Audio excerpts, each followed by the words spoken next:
News, सच जरूरी है। नमस्कार, दिन भर की तमाम बड़ी खबरों पे आपका स्वागत है। मैं हूं आपके साथ सोनल। आज आपको ऐसे खबरों से रूबरू कराएंगे जो पॉलिटिक्स की सियासत के पन्नों पर एक नया इतिहास बनाते चलते हैं। यह खबर कर्नाटक से सामने आ रही है। कर्नाटक विधायक दल की बैठक रविवार को करेगी कांग्रेस, मुख्यमंत्री पद पर फैसला संभव। कांग्रेस रविवार को कर्नाटक में अपने नवनिर्वाचित विधायक दल की महत्वपूर्ण बैठक करेगी, जिसमें विचार विमर्श किया जाएगा और अपना नया नेता चुना जाएगा। नतीजे आने के बाद शनिवार को यहां संवाददाता सम्मेलन को संबोधित करते हुए प्रदेश कांग्रेस अध्यक्ष डीके शिव कुमार ने कहा कि पार्टी रविवार को शाम 5:30 बजे विधायक दल की बैठक करने जा रही है। उन्होंने कहा, व्यक्ति पूजा की कोई गुंजाइश नहीं है, पार्टी सर्वोच्च है। यह सिद्धारमैया या शिव कुमार की जीत नहीं है, यह वह परिणाम है जो भारत को एकजुट करेगा। प्रेस मीट में मौजूद निवर्तमान विधानसभा में विपक्ष के नेता सिद्धारमैया ने कहा कि यह 7 करोड़ कन्नड़ियों को जीत है, न कि केवल कांग्रेस की।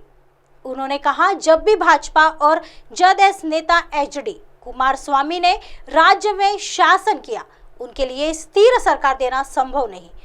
लोगों ने बदलाव लाने का फैसला किया है। पार्टी सूत्रों के मुताबिक विधायक दल की बैठक में इस बात पर सहमति बनेगी कि लोकमंत्री कौन होना चाहिए और अन्य महत्वपूर्ण मुद्दे। बैठक में पार्टी आलाकमान के पर्यवेक्षक भी मौजूद रहेंगे। सूत्रों ने बताया कि पार्टी सरकार में उप मुख्यमंत्री के 2 से 3 पद सृजित करने पर विचार कर रही है। नवनिर्वाचित कांग्रेस विधायकों के लिए बेंगलुरु के 2 शीर्ष निजी होटलों में कमरे बुक किए गए हैं और उन्हें शनिवार रात तक राज्य की राजधानी पहुंचने को कहा गया है।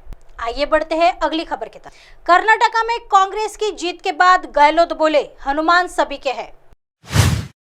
राजस्थान के मुख्यमंत्री अशोक गहलोत ने शनिवार को कर्नाटक में कांग्रेस की जोरदार जीत पर खुशी जताते हुए कहा कि लोगों ने यह साबित कर दिया है कि भगवान हनुमान सभी के हैं, न केवल उनके जो भाजपा को वोट देते हैं। जोधपुर के बिलाड़ा क्षेत्र के हरियादना गांव में महंगाई राहत शिविर में पहुंचे गहलोत ने कहा कि कर्नाटक की जनता ने भाजपा को करारा जवाब दिया है। उन्होंने चुनाव परिणाम को लेकर राहुल गांधी के लोगों से जुड़ने की प्रतिक्रिया भी बताई।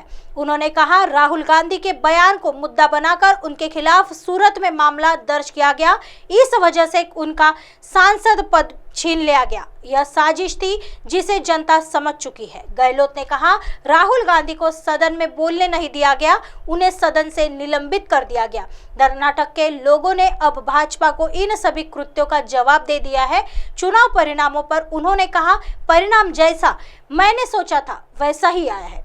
मैं 2 से 3 बार कर्नाटक भी गया था। राहुल गांधी की भारत जोड़ो यात्रा में लोगों की भीड़ उमड़ी थी। इसे देखकर साफ लग रहा था कि परिणाम क्या होगा। राहुल गांधी, मल्लिकार्जुन खड़गे और डीके शिव कुमार की मेहनत रंग लाई।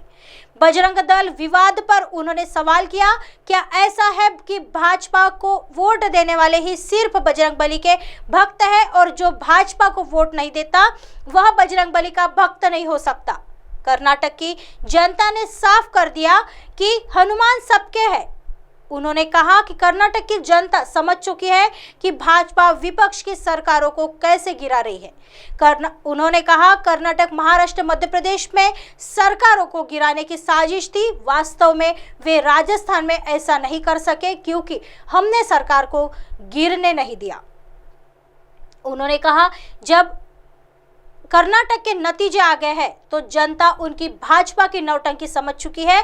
जनता को पता चल गया है कि वह खरीद फरोख्त कर चुनी हुई सरकार को गिरा रही है। फिर लोकतंत्र मजबूत कैसे होगा? ऐसे मामलों से लोकतंत्र कमजोर होगा और देश की जनता इसे कतई बर्दाश्त नहीं करेगी। आइए बढ़ते हैं अगली खबर की तरफ। भारत जोड़ो यात्रा के रूट पर 20 में से 15 सीटें कांग्रेस की झोली में। कांग्रेस के पूर्व अध्यक्ष राहुल गांधी की भारत जोड़ो यात्रा पिछले साल कर्नाटक में 20 विधानसभा क्षेत्रों में गुजरी थी, जिनमें से 15 सीटों पर शनिवार को पार्टी के उम्मीदवारों की जीत हुई है। देश की सबसे पुरानी पार्टी 224 सदस्यीय कर्नाटक विधानसभा में 136 सीटों के साथ ऐतिहासिक जीत के लिए तैयार है। पिछले साल 7 दिसंबर को तमिलनाडु के कन्याकुमारी से शुरू हुई भारत जोड़ो यात्रा ने केरल से होते हुए 30 सितंबर को कर्नाटक में प्रवेश किया था। यात्रा कर्नाटक में 30 सितंबर से 19 अक्टूबर तक 2 चरणों में आयोजित हुई और राज्य के 7 जिलों में 511 किलोमीटर की दूरी तय की।